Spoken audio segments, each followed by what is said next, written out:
Prime Minister Netanyahu relayed exactly what he said to the world publicly, that he supports the president and Israel remains a key ally and partner to the United States. They've been a tremendous partner over the course of the past 6 weeks, and we thank them for their heroic efforts as well.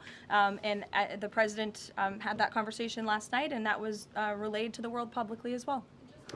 Reagan, go ahead. Thank you, Caroline. I have a question for you on Iran and then a question on the Dignity Act as well. On Iran, it's been reported that the ceasefire was struck after the involvement of two unlikely factors, J.D. Vance and China. What role did those parties play in striking a deal? Well, Vice President Vance has played a very significant and a key role in this since the very beginning. Of course, he's the president's right-hand man. He is the Vice President of the United States.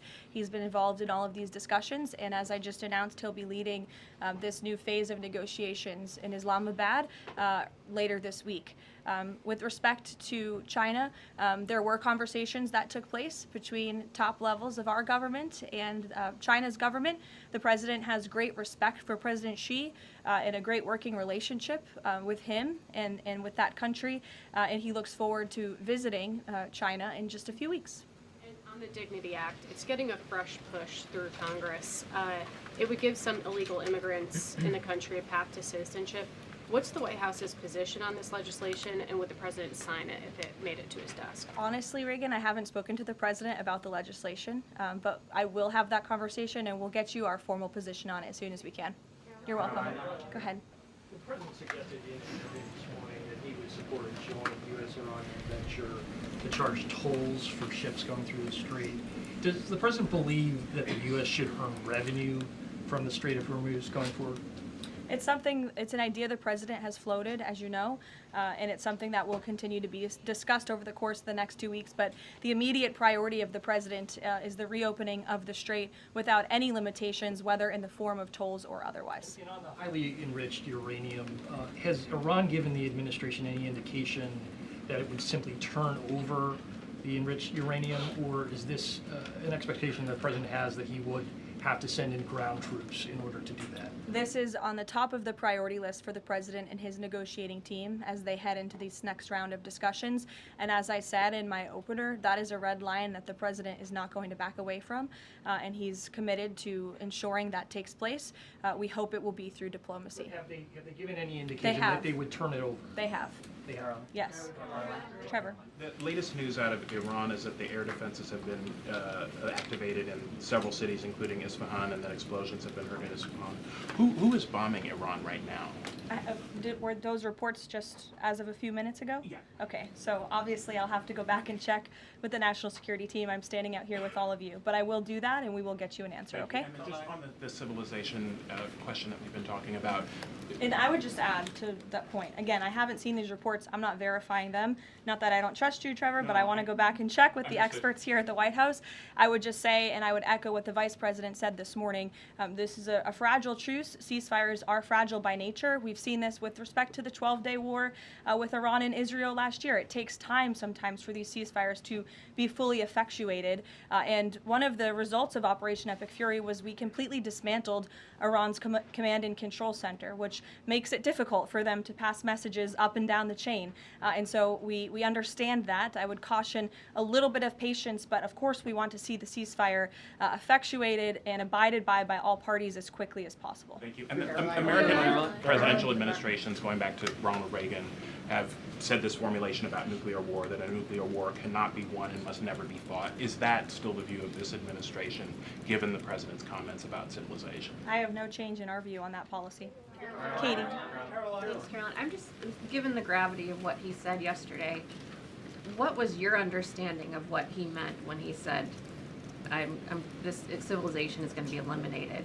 I think it was a very, very strong threat from the President of the United States that led the Iranian regime to cave to their knees and ask for a ceasefire and agree to reopening the Strait of Hormuz. So it was a very strong threat that led to results. And as the Secretary of War stated at the Pentagon this morning, it was not an empty threat by any means. The Pentagon had a target list that they were ready to hit go on at 8 p.m. last night if the Iranian regime had not agreed to open the strait, which they did, and I think that's something we should all be grateful for. The United States is a moral leader in the world, given that he I was asked this exact same question by your colleague Andrew in the back, and I think, again, the insinuation by anyone in this room that Iran somehow has the moral high ground over the United States of America is insulting, considering the atrocities that they have, committed against our people and our military over the past 5 decades. John, go ahead. Thanks a lot, Caroline. 2 questions for you. One has to do with a statement, a joint statement put out this morning by some of America's European allies, our NATO allies. And in that joint statement, they said regarding the Strait of Hormuz, our governments will contribute to ensuring freedom of navigation in the Strait of Hormuz. What's the administration's reaction to that joint statement? Does that smooth things over when the president meets with NATO Secretary General a little bit later this afternoon? I have a direct quote from the President of the United States on NATO, and I will share it with all of you. They were tested and they failed. And I would add, it's quite sad that NATO turned their backs on the American people over the course of the last 6 weeks when it's the American people who have been funding their defense. As you know, President Trump will be meeting with Secretary Ruta in a couple of hours here at the White House, and I know he looks forward to having a very frank and candid conversation with him. And then secondly, in regards to this conflict, 38 days, as you pointed out, President Trump has said that there's been regime change. Has that regime change led to more freedoms for the Iranian people? I think that's a question that's being asked a little bit too early, John, and we hope that is the case, but it's something that has yet to be seen. Eamon. Caroline, on this question of tolling by the Iranians in the Strait of Hormuz, I've heard you talk about a number of red lines that the president has in this negotiation, but I haven't heard you say that Iranian tolling in the Strait of Hormuz is a red line. Would it be acceptable to the United States at the end of all this if the Iranians are able to charge tolls in the Strait of Hormuz?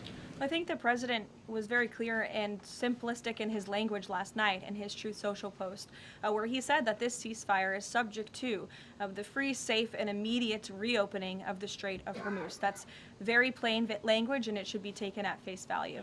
You mean free Carrie. to charge? Carrie, go ahead. Without limitation, including tolls, yes. Carrie. Quick follow-up on the tolling. Why would the U.S. Allow Iran to collect tolls in the Strait of Hormuz? That's not something that we've opposed for a number of years now.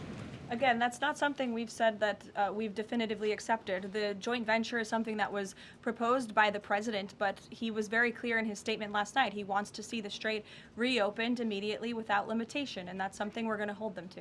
Yes, in the blue. And second question on family and friends in Iran. I myself am Iranian, and I've been talking to them through the blackout. One of my family members yesterday said goodbye to me. So what message should we be sending Iranians when they message me saying what should they be doing right now? How should they stay safe? Because they really don't know what to do.